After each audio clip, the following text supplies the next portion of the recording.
سلام دوستان عزیز، وقت بخیر. دوستان عزیز، خوش اومدید در یک ویدیو جدید دیگر راجع به شبکه پای نتورک. خب دوستان عزیز، میبینیم که در این هفته‌های گذشته چی خبرها و چی گپا و چی تغییراتی در شبکه پای نتورک آمدن، میریم با هم میبینیم. دوستان عزیز، قبلی که بریم روی موضوع سفر سابسکرایب بکنید. من راجع به هر اپدیت و خبری پای نتورک برایتون یک ویدیو در یوتیوب آپلود میکنیم که تا شما به خبر نمونید. خب دوستان عزیز، بریم ببینیم که چی خبرها بودن و چی تغییرات در شبکه پای نتورک آمدن.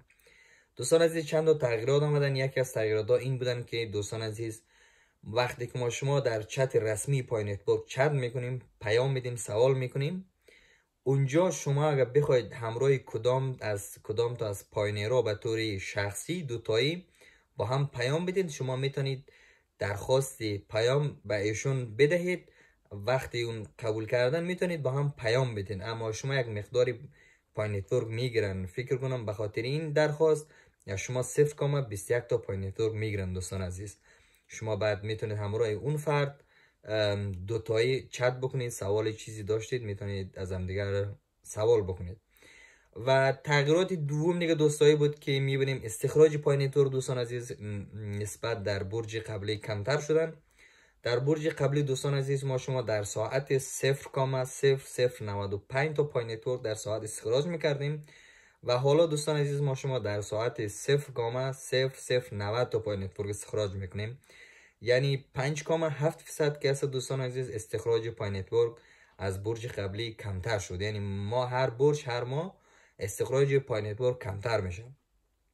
و این که دوستان عزیز یک از تغییرات دیگه، یک از خبرات دیگه اینه که دوستان عزیز شبکه پای نتورک به طور مستقیم نه به طور غیر مستقیم برای ما شما نشان داد که شبکه پای نتورک چه وقت میتونه باز شوند. دوستان عزیز، شبکه پای نتورک دوستان عزیز 3 تا مرحله داشتن، یعنی 3 تا فاز داشتن که یک از مرحله اولشان این بودن دوستان عزیز که برنامه نویسی بودن و جمع کردن داشتنی پاینیر بودن، یعنی عضو بودن که انجام شدن به طور موفق. الان شبکه پای نتورک دوستان عزیز بالای 50 میلیون کاربر دارن. و فاز دومش این بودن دوستان عزیز تست نتس بود که یعنی همی والید پای نتورک تست کردن، همی پی بروزر اینا را که هم به طور موفق انجام شد دوستان عزیز. و فاز سومش دوستان عزیز که هست، مرحله سومش که هست، در 2 تا بخش تقسیم شدن، یعنی ورژن 1 ورژن 2. ورژن 1ش دوستانی بودن که شبکه بسته، یعنی که ما شما نمیتونیم پای نتورک خود در دیگر ارزهای در دیگر صرافی ارز دیجیتال پای نتورک خود اونجا بفرستیم و بفروشیم. شبکه بسته است، ما اجازه را نداریم و هم نمیتونیم. ما در این مرحله بودیم دوستان. مرحله را الان یواش یواش پشت سر میگذاریم، تمام میکنیم. و این است دوستا شبکه بسته به این معنا که ما شما میتونیم پای نتورک همی پایونیرها بین خودمان پر میتونیم دوستان عزیز خرید و فروش بکنیم و میتونیم همراه اجناس اینا، همراه اجناس چیزی بخریم، ما کلا و اینا خرید و فروش بکنیم. بعد قیمت پای نتورک دوستان عزیز خیلی الان اختلاف دارن. در گوگل اینجا که میبینیم قیمت یک تا پای نتورک دوستان عزیز بین $30 الی $40 ثبت کردن. دوستان این قیمت اصلی پای نتورک نیست و کارتیم همی شبکه پای نتورک، کاربران اصلی شبکه پای نتورک یک درخواست کردن از پایونیرها که قیمت پای نتورک به نظرتون چقدر خواهد بود، چقدر میتونه باشه. اما اکثر این مردم دوستان عزیز ویدیو ساختن، میگن مردم راضی هستن، میگن می قیمت یک تا پای نتورک $314 باید باشه. $314.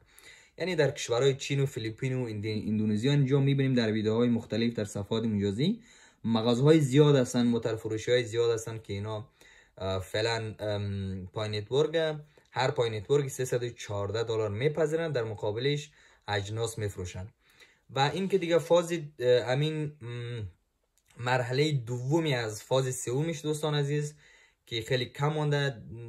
فعلا ما شما اینطور براتون گفتم میدونم که شبکه پای نتورک امکانش هست دوستان عزیز. این طرح شما در ویدیو میبینیم که یعنی خیلی کم مونده. ما فعلا در اینجاستیم، اینجا نشان میده که we are here now، ما اینجاستیم فعلا و امکانش هست این سال 2024 در 14 می 2024 خیلی تخمین میزنه که در اینجا شبکه پای نتورک امکانش هست باز شود. و بعد این که دوستان عزیز دیگه خبرهای خاصی نبودن. بعد دیگه دوستان در این اواخر میبینیم که همین ایران که مثلا تحریم هستن، نمیتونن KYC شون انجام بدن، یعنی احراز هویت بکنن. خب دوستان عزیز، خیلی ها مثلا کلاهبردار اینجا زیاد میشن. بعضیا میگن که تو مثلا مرا مقداری پول بده، من KYC تو برای درست میکنم. دوستان عزیز، این کار نبکنین. اگر درسته کدام کسی بگیره مثلا امی اکاونت پانیتورتون بگیره یه جورایی با کدام مدارک جعلی اینا KYC تون درست بکنه، اما در آینده دوستان عزیز در مشکل مواجه خواهید شد. این کار نبکنین. منتظر بمونید کسانی که در ایران هستین، یعنی با ایرانی هستین، در کشورهایی که تحت تحریم هست شما اونجا هستین. دوستان عزیز تلاش بکنید، صبر بکنید.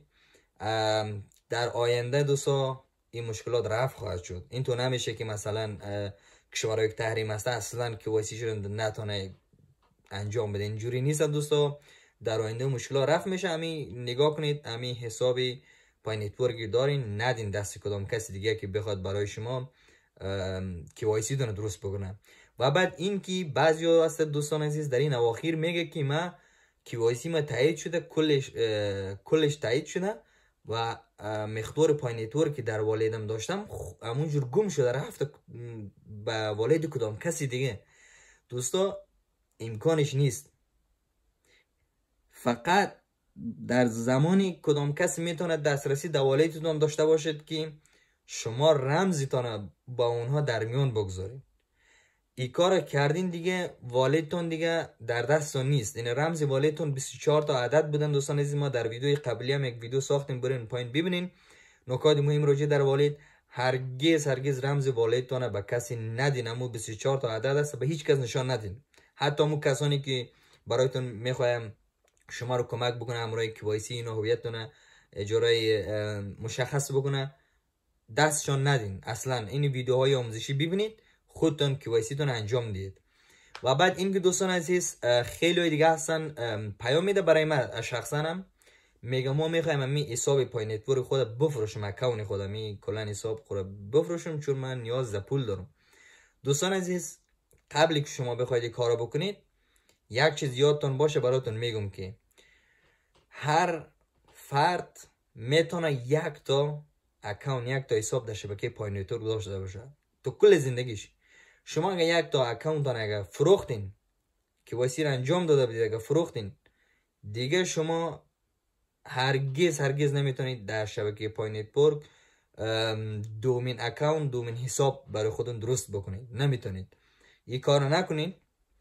اگر نیاز به پول داشتین، اگر میتونید مقدار پای نتورک در والدتون داشتین اونو بفروشید، اما حسابتون هرگز این کارو نکنین، هرگز اینو نفروشین.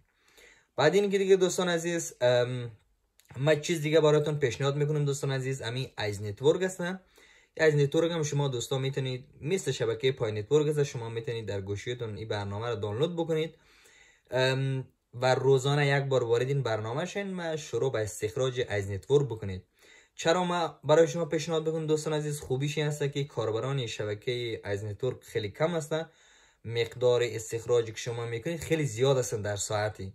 من الان 4 ماه اینا میشه دوستان عزیز ما بالای 80,000 از نتورک ما استخراج کردیم، یعنی در ساعتی 60-50 تا ما از نتورک استخراج میکنم. برایتون هم پیشنهاد میکنم که از ایشان استفاده بکنین قبل اینکه کاربرای از نتورک زیاد شود. شما زودتر اقدام بکنید. شما اگر در آینده هم اگر قیمتی خوبی نداشتم شما ضرر نکردین دیگه، فقط یک اپلیکیشن است در گوشیتون نصب میکنید. اما دیگه چیزی خوب دیگه راجع به از نتورک اینا دوستان عزیز که در اکتبر سال 2024 این سال بعدی وارد بازار میشه دوستان عزیز. دیگه خبری خاصی دیگه نبودن دوستان عزیز. اکاونت پای نتورک رو به کسی نفروشین و منتظر بمونیم دوستان عزیز. شبکه پای نتورک یک آینده خیلی خوبی داره. میبینیم دوستان یعنی بیت کوین اکثرا میگن یعنی مادر ارزهای دیجیتال. بیت کوین دوستان میبینیم یک تا مغازه بیان نشان بدن که بگم ما بیت کوین میپذیریم، قبول میکنیم، بیا امرو در قبال بیت کوین ما اجناس میفروشیم، بیا نشان بدن. هیچ مغازه نیست، هیچ کی بیت کوین در مغازه های شخصیشون در مغازه هایشون اینا نمیپذیرن. پس دوستان عزیز پی نتورک میبینیم که دوستان عزیز در سر تا سر دنیا مغازه هستن که دوستا روز به روز هم این مغازه بیشتر میشه پای نتورک میپذیرن به عنوان پیمنت، یعنی در مقابلش اجناس میفروشن و اجناس میخرن. دیگه دوستا شما هم سوال چیزی اگه داشتین راحت اینجا کامنت بکنین.